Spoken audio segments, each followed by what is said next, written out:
کہ اسلام توازن، ایک بیلنس، نہ اس طرف زیادہ جھکاؤ ہوتا ہے نہ اس طرف زیادہ جھکاؤ ہوتا، جس کے لیے ایک لفظ ہمارے یہاں استعمال ہوتا جسے میں زیادہ وضاحت کے ساتھ انشاءاللہ 17 جولائی کی اس مجلس میں آپ کے سامنے پیش کروں گا، جو برادر محترم ڈاکٹر مسعود صاحب اور جاوید صاحب کے والدین کے ایصال ثواب کی مجلس ہوگی۔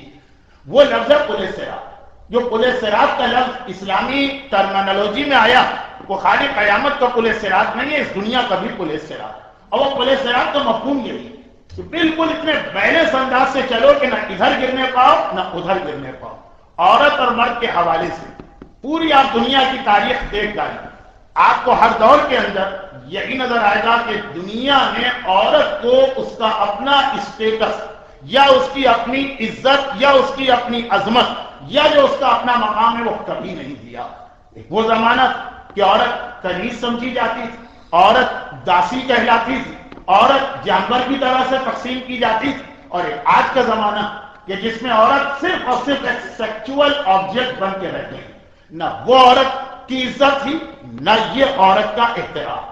ایک وہ زمانہ جہاں عورت کا مقصد صرف پراٹھے پکا پکا کے مردوں کو کھلا دینا تھا تو یہ بہترین عورت مانی جاتی تھی، اور نہ یہ زمانہ عقل کے مطابق ہے کہ جہاں عورت کا مقصد فقط مردوں کی نگاہوں کو خوش کرنا۔ چنانچہ اگر دیکھیں تو آج بہترین عورت وہی مانی جاتی کہ جس کی آنکھیں اچھی ہوں، جس کا رنگ اچھا ہو، جس کے بال اچھے ہوں، جس کا جسم اچھا ہو۔ آج بھی عورت کی عظمت کا معیار اس کے جسمانی فگر، وہ ساری چیزیں جو جدید میڈیکل سائنس کی ترقی کی وجہ سے اور یہ کاسمیٹک انڈسٹری کی ترقی کی وجہ سے جس انداز سے چاہے عورت یہ چیزیں اپنے آپ میں پیدا کر سکتی، اسلام نے کبھی نہ عورت کے اس تصور کو مانا نہ عورت کے اس تصور کو مانا۔ بالکل بیلنس طریقے سے اسلام چلا، قرآن کریم پہ نگاہ ڈالی، ہر جگہ عورت اور مرد کو برابر رکھا گیا۔ اچھا ایک بات میں یہ کہہ دوں کہ آج کا زمانہ ایسا بن گیا کہ جو سینچریز تک مردوں نے عورتوں پہ ظلم کیے، اس کے نتیجے میں گلٹی کانشیس پیدا ہوا، اور وہ گلٹی کانشیس کے نتیجے میں اب معاملہ دوسری جانب جا رہا، اب وہ جو پینڈولم ہے وہ دوسری جانب حرکت کرتا ہوا پہنچ رہا، اور وہ یہ کہ واقعاً جو عورت کا اسٹیٹس اسلام میں ہے اس سے بھی بڑھانے کی کوشش کی جا رہی۔ یہ میں بات کر رہا ہوں خود مسلمانوں کے حوالے سے۔ اب عورت کے ایسے ایسے حقوق کھود کے نکالے جا رہے ہیں اور عورت کی ایسی ایسی عظمتیں بیان کی جا رہی، وہ بھی اسلام کے خلاف۔ اسلام بالکل توازن کا مذہب ہے، بالکل بیلنس مذہب ہے، مرد اور عورت دونوں کو اسلام نے ہر جگہ پہ بالکل برابر رکھا، مساوی رکھا، نہ مرد کو عورت کے مقابلے میں ترجیح دی نہ عورت کو مرد کے مقابلے میں ترجیح دی ہے جینڈر کی بنیاد پر۔ چنانچہ ہم قرآن کریم کو بہت سرسری جائزہ لیں، جس آیت کی آج میں نے تلاوت کی اس کا پہلا حصہ وہی پیغام دے رہا، یا ایھا الناس، یہ ایک ایسا میسج ہے جس کا مسلمانوں سے تعلق نہیں، یہ ایک عام میسج۔ تو قرآن کہہ رہا ہے کہ اے تمام انسان سنو، ان خلقناکم من ذکر و انثی، ہم نے تمہیں ایک مرد اور ایک عورت سے پیدا کیا، بالکل برابری کا رشتہ۔ تم جو اس دنیا میں آ رہے من ذکر، ایک مذکر، و انثی اور ایک مؤنث، ایک مرد اور ایک عورت کے ذریعے سے۔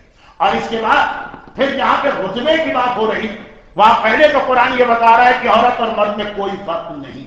چنانچہ ایک بہت سرسری طور پہ 3-4 آیتیں سورہ مومن، وَمَنْ عَمِلَ صَالِحًا مِنْ ذَكَرٍ وَأُنثىٰ، اور اس کے بعد کا ٹکڑا جو قرآن میں 3 دفعہ آیا، یہ بہت اہم ہے، گرچہ یہ ہمارے آج کے ٹاپک سے ریلیٹڈ نہیں، لیکن ویسٹ میں رہنے والوں میں سے اکثر کی زبان پہ یہ سوال آتا، بلکہ اب تو اسلامی ملکوں میں خیر وہ ابھی آ رہا، وَمَنْ عَمِلَ صَالِحًا مِنْ ذَكَرٍ وَأُنثىٰ، تو یاد رکھیے ذکر مانے مرد، انثیٰ مانے عورت، مذکر اور مؤنث۔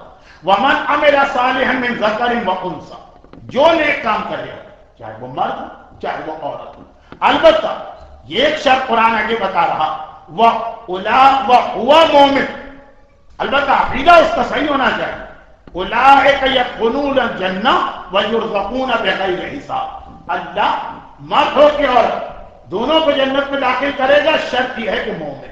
نیک کام کے بعد قرآن نے شرط لگائی ایمان۔ ایک آدمی نے بڑے نیک کام کیے ہیں لیکن اس کے پاس ایمان نہیں، وہ جہنم میں جائے گا کہ نہیں جائے گا یہ آپ کا موضوع نہیں، لیکن وہ جنت میں قطعاً نہیں جائے گا، یہ نص قرآنی۔ وَهُوَ مُؤْمِنٌ أُولَٰئِكَ يَدْخُلُونَ الْجَنَّةَ وَيُرْزَقُونَ بِغَيْرِ حِسَاب، اصل لفظ یہاں پہ مذکر مؤنث۔ قرآن کریم یہ سورہ مومن کی 40ویں آیت ہے. اس کے بعد پلٹ کے جائیے سورہ نحل آیت نمبر 97. تقریباً شروع کے الفاظ یہی من عمل صالحا من ذکر وانثى وهو مؤمن فلنحيينه حیاتا طیبہ ولنجزینہم اجرا باحسن ما كانوا يعملون. جو بھی نیک کام کرے چاہے وہ مرد اور چاہے وہ عورت، کوئی فرق یہاں پہ قرآن نہیں رکھ رہا. البتہ یہ ضروری ہے کہ وہ مومن ہونا چاہیے.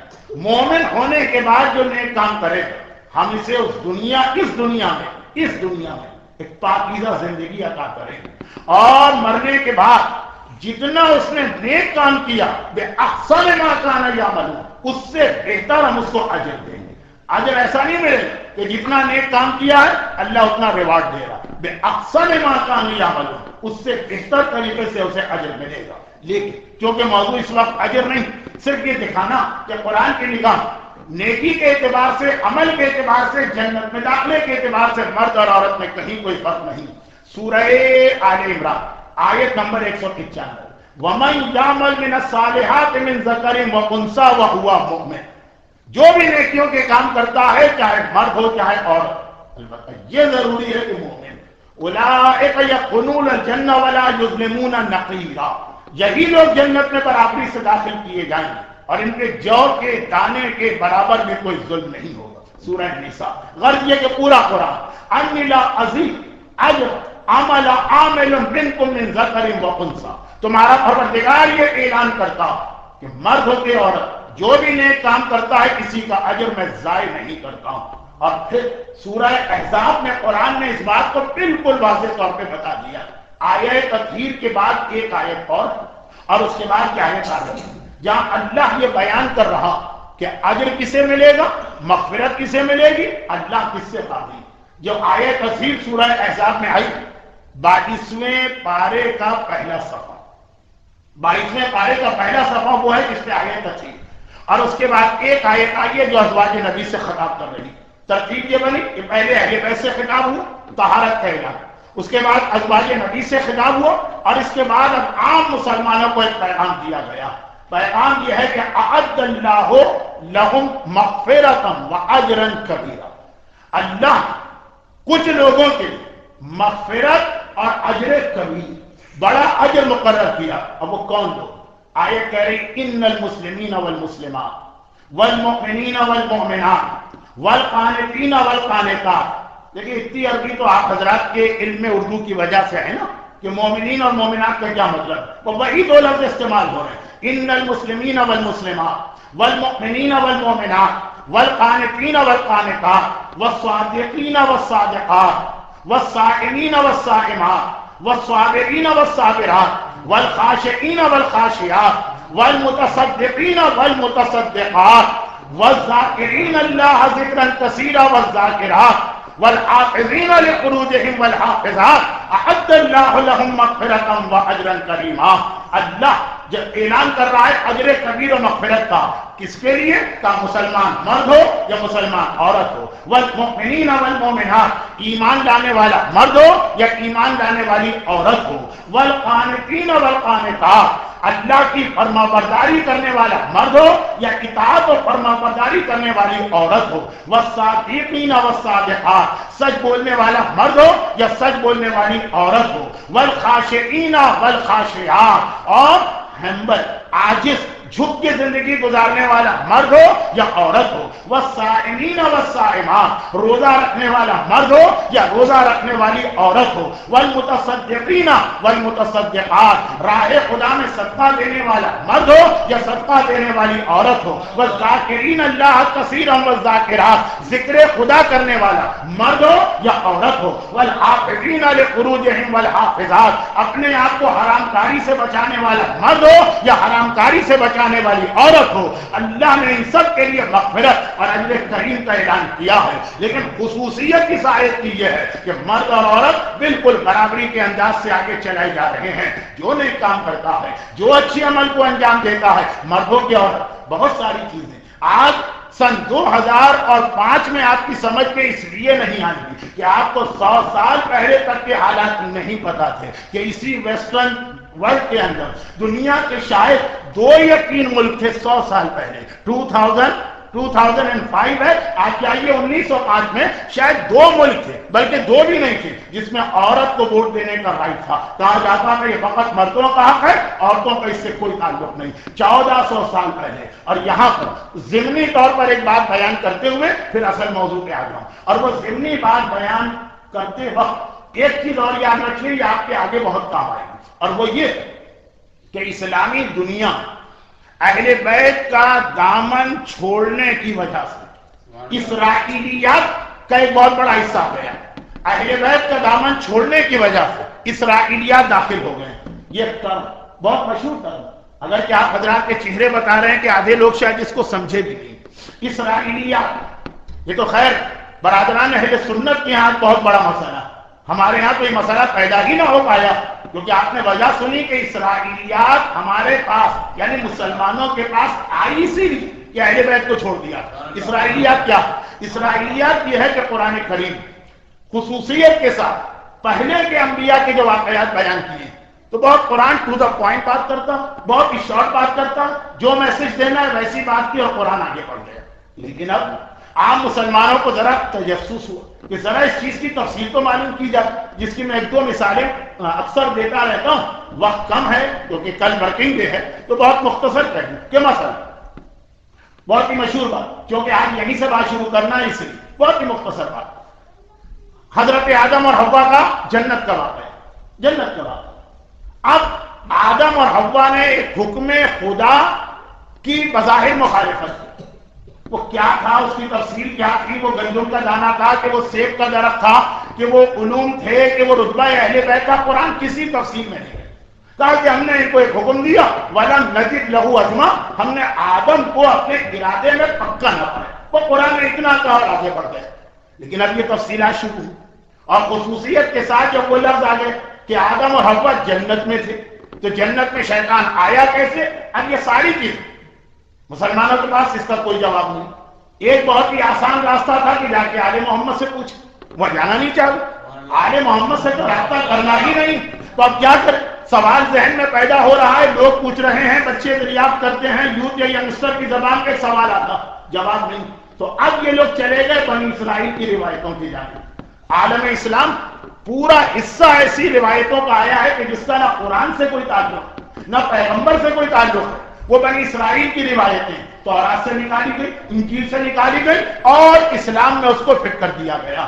یہ اسرائیلیات والی روایتیں وہ جو قرآن کا بھی ایک مذاق ہے، جو حدیث کا بھی ایک مذاق ہے، جو انبیاء کے بھی ایک تہمت ہے. اس کی بہت ساری مثالیں ہیں. جب تک شب جمعہ کی مجالس میں ریگولر پڑھ رہا تھا اس کی میں نے مثالیں دی تھی، کئی مثالیں آئی.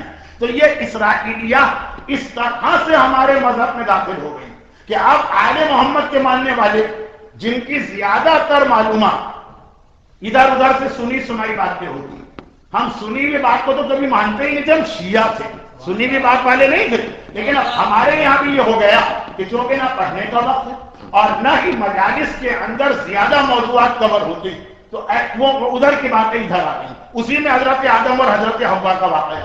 اور جو کمی رہ گئی اسرائیلیات وہ کمی ہمارے شاعروں نے پوری کر دی اور ادھر ادھر کی باتوں کو اس طرح شاعری کا جز بنا دیا. اب آئیے جو میں بات کہہ رہا ہوں نا کہ عورت اور مرد کی مساوات کے حوالے سے قرآن آگے بڑھ رہا. چنانچہ بائبل یہ کہتی کہ جو دنیا کا پہلا گناہ ہوا وہ جناب حوا سے ہوا. انہوں نے آدم کو بہکایا اور آدم ان کے بہکائے میں آئے. ساری ذمہ داری جناب حوا پہ ڈالی جاتی. عورت سبب بنی ہے ہمارے جنت سے نکلنے کا. یہ ایک کنسپٹ ہے کہ جو تورات نے دیا، جو اولڈ ٹیسٹیمنٹ نے دیا، جو بائبل نے دیا، اور مسلمانوں کے یہاں بھی تصور اسی انداز سے آ گئے. قرآن بالکل اس کی مخالفت کر رہا.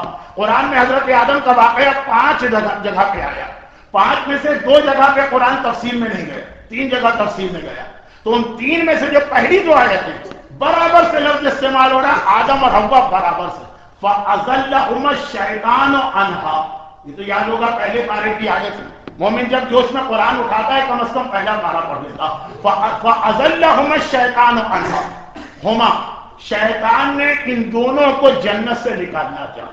یہ نہیں ہے کہ حوا پہ الزام ڈالا جا رہا یا آدم کو جو ہے اس سے بڑی ذمہ کیا جا رہا. سورہ آراف میں آئے گا وَذَلَّلْنَاهُمَا بِغُرُورٍ، عربی زبان میں غرور کے معنی دھوکا، وہ ایروگنس، تکبر، گھمنڈ نہیں، دھوکا، یہ یاد رکھیے گا۔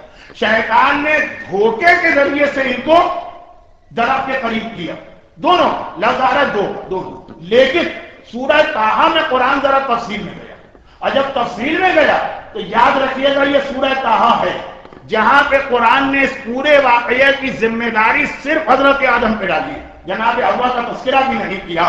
چنانچہ قرآن کہتا ہے فَوَسْوَسَ إِلَيْهِ الشَّيْطَانُ، مرد کے لیے کہتے ہیں الہ، عورت کے لیے کہتے ہیں الہا، دونوں کے لیے کہتے ہیں الہما، یہاں لفظ الہ ہے۔